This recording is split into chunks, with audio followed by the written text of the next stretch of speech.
बुधवार को एक बार फिर विपक्षी दलों के हंगामे की वजह से सदन की कार्यवाही नहीं चल सकी, लेकिन इस बीच सरकार ने बैंकर्स एविडेंस बिल 2026 को पारित करवा दिया और पिछले 2 हफ्ते में यह 5वां ऐसा बिल है जो बिना चर्चा के सदन में पारित करवाया गया है। ऐसे में सवाल ये उठता है कि अन्य बिल जो सरकार की कार्य योजना के मुताबिक सदन में लाए जाने वाले हैं, क्या उनका भी यही हश्र होगा?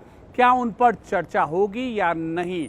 सूत्रों के मुताबिक करीब 3 से 4 और ऐसे महत्वपूर्ण बिल हैं जिनको सरकार लाने की तैयारी कर रही है और इसी फहरिस्त में महत्वपूर्ण बिल एक है इनकम टैक्स अमेंडमेंट बिल, जिसको कि गुरुवार को यानी आज के दिन पेश किए जाने की संभावना है। लेकिन इसके भी इस मुद्दे पर भी चर्चा होगी, यह कहना बहुत मुश्किल है क्योंकि विपक्ष लगातार विरोध प्रदर्शन कर रहा है संसद भवन के बाहर और संसद भवन के सामने। हालांकि इस बीच एक बड़ी कोशिश सामने आई है, जो मुलाकात हुई है किरण रिजिजू केंद्रीय मंत्री और नेता विपक्ष राहुल गांधी के बीच। सरकार की ओर से यह सरकार की मंशा जाहिर हुई है कि स्पेशल सेशन भी डीलिमिटेशन बिल को लेकर सरकार बुला सकती है और विपक्ष की जो प्रतिक्रिया है उसका इंतजार है सरकार को इस पर।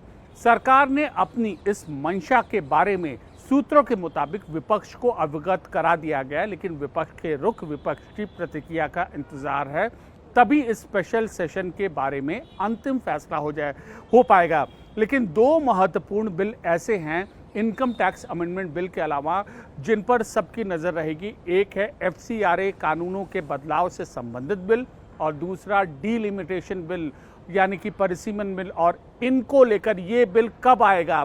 2/3 बहुमत सरकार के पास होना चाहिए, लेकिन अभी फिलहाल वो बिल कब लाएगा सरकार ने इस बात का खुलासा नहीं किया। अगर स्पेशल सेशन बुलाया जाता है तो सरकार निश्चित ही इस महत्वपूर्ण बिल को लेकर आएगी।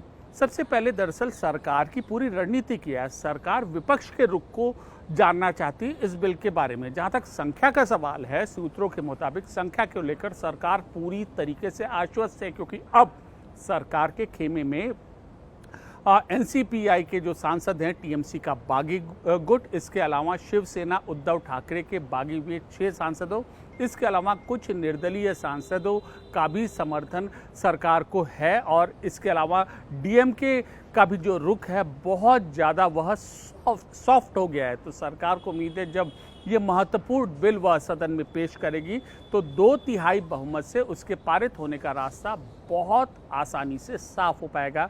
लेकिन लाख टके का सवाल या भारत की जनता के लिए करोड़ों टके का सवाल कि ये बिल कब लाया जाएगा। एक हल्का इशारा सरकार ने बुधवार के दिन दिया है। गुरुवार को विपक्ष का क्या रुख होगा, इस पर सबकी नजरें रहेंगी और पूरे देश की नजरें रहेंगी कि आखिरकार विपक्ष का रुख क्या होता है और पूर्णतः जो ये पूरा जो डीलिमिटेशन बिल है, महिला आरक्षण बिल है, ये कब सदन में लाया जाएगा।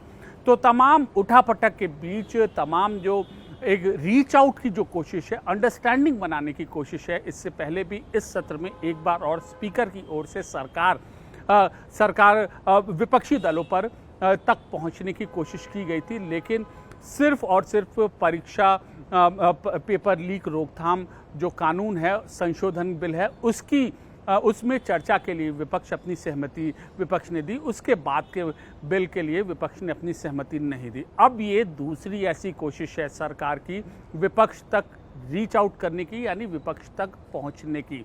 ऐसे में क्या अब जो है विपक्ष का रुख होता है, इस पर सबकी नज़र रहेगी। इसके अलावा पिछले 1 हफ्ते में या यूँ हम कहें 10 दिन में 2 बार किरण रिजिजू और राहुल गांधी की मुलाकात हो गई है। खुद केंद्रीय मंत्री किरण रिजिजू राहुल गांधी से मुलाकात करने गए, उनके कमरे में गया और उसके बाद ये सारी मंत्रणा हुई।